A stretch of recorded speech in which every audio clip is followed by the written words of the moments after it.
All right, Tim McKelly, Stark Sports Coverage here with 5 key guys. Big time Hoover win. Well, one half. John, we'll start with you. I mean, that first half, you guys obviously get on fire. You guys put up, I think, 43 points. Just kind of talk about that start and just the importance of getting after things quick. You know, we want to get at it quick because we wanted everyone to touch the field today. It's our last time playing here, and that was a big key. So we really just fired it off and threw it deep. 100%. Guys got out that quick start. One of which the defense. I mean, Carter, you get a touchdown. Jack, man, you get a pick. Just kind of walk me through that pick and just what's going through the mind once you get that ball. Honestly, I was surprised. Yeah. I caught the ball and I'm like, I don't know what to do with this. I just started to run. And then, but you know, surreal. It felt great. First interception of my career, so yeah. 100%. Carter, talk about just this defense and what they were able to do to shut down this Northland team. Just offer it.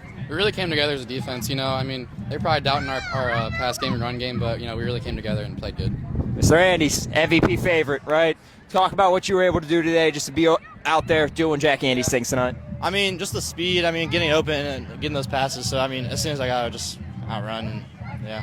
I mean, that far one, too, is just athleticism. So 100%. John, I mean, you were on fire today with the touchdowns. I mean, what'd you have in the first half? 3, 4, four, right? Just kind of talk about what you were able to do to find your receivers early in this one. I knew they were man-on-man, so I just found my best matchup. And then they brought the safety over on Jack, so I knew Bryson was one-on-one, and he's an athlete, and he wants to go get it. 100%. Aidan, you guys get out to a big lead in this one, but what is coaching staff telling you guys when you got you know 3 touchdowns on the board, not to give up, but just keep playing Hoover football? Yeah, kind of what John said. When you're going into this was our last home game. We wanted to go out on a big win, put ourselves to do our jobs, and put the offense and opportunities to run the score up. That's what we did. It was a great win.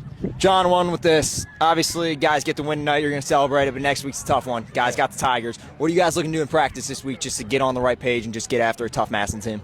You know, spread the ball around in the line, warm up. Our defense is looking good. Just really play as a family and together. 100%, boys. Appreciate the time. Heck of a win. Thank you. Coach here with head coach of Hoover Vikings, Baum, after a big time win. Coach, obviously big win, right? Just kind of talk about the win and just that first half, especially putting 43 points up on the board early. You know, we wanted to come out. We wanted to execute cleanly. We had a possession there. Obviously, we fumbled. They got a 6 fumble recovery for a touchdown where we didn't execute. We had a couple early penalties. But other than that, we did what we wanted to do. We went out and executed. We played solid defense. Handled their speed well, and that was the point of emphasis. The screen game, we knew it was real good, and they got a couple on us. But other than that, our defense, it bent, it didn't break. And, you know, we just caused turnovers. That's what you have to do in the playoffs. You got to create turnovers. You got to handle speed, and you got to be sound at the point of attack on the run game.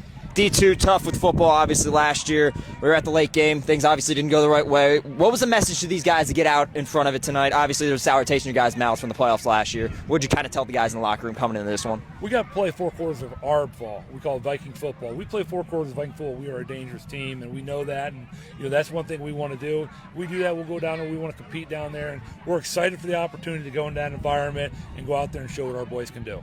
Talk about Viking football, all 4 quarters, right? Obviously, first half, you're going to look at the offense, what they did, 43 points. But your defense in the second half, with obviously not all the starters out there, you guys have the shutout. Just what was the message in the locker room to tell the guys, like, hey, this isn't done. We still got to go finish this football game? If you get on the field, you're varsity. That's the mindset. When you play like a varsity football player, you play like a Hoover Viking, and every guy that stepped on the field tonight was a Hoover Viking. They played hard. I'm proud of them. Talk about your quarterback, John Collins. He was finding all the targets. You know, Bayer, Andy's, obviously the connection they have. Just kind of talk about what he was able to do to lead this team out here tonight. Yeah, he did a good job. Obviously, offensive coordinator Sigler and quarterbacks coach Henry, and in reading what was available to them and executing. And that's the biggest thing, is there's always going to be somebody open. You got to go out there and you got to execute. You got to find that guy. And they're going to try to trick you. All these different teams are going to try to man you up, things like that. There's always things out there you can find, and he was able to do that tonight. Defense was on fire tonight, right? Turnovers. I mean, Ziarko got a pick. You know, Lukens doing Lukens things. Just what were they able to do in the first half to really get this team going with the turnovers? Yeah, our defense making turnovers like that, just being playmakers is important for us. We got to continue that. That's what the playoffs come down to. You know, you got to be sound against the run. You got to create turnovers, and you got to stay healthy and get a little bit of luck. When with this, I mean, you talk to the team after the game. You're saying 9 a.m. tomorrow, right? This team's going right back to it against a tough Massillon team next week. What's this week look like for practice, just going into that big-time game in that environment? Yeah, we have to be crisp, and we have to be intense. We've got to get better this week. You can't stay where you're at. If you want to be Massillon, you got to continue to get better. And the message is, hey, you guys can go out and compete. But if you want to win, go out and compete in practice this week and get better.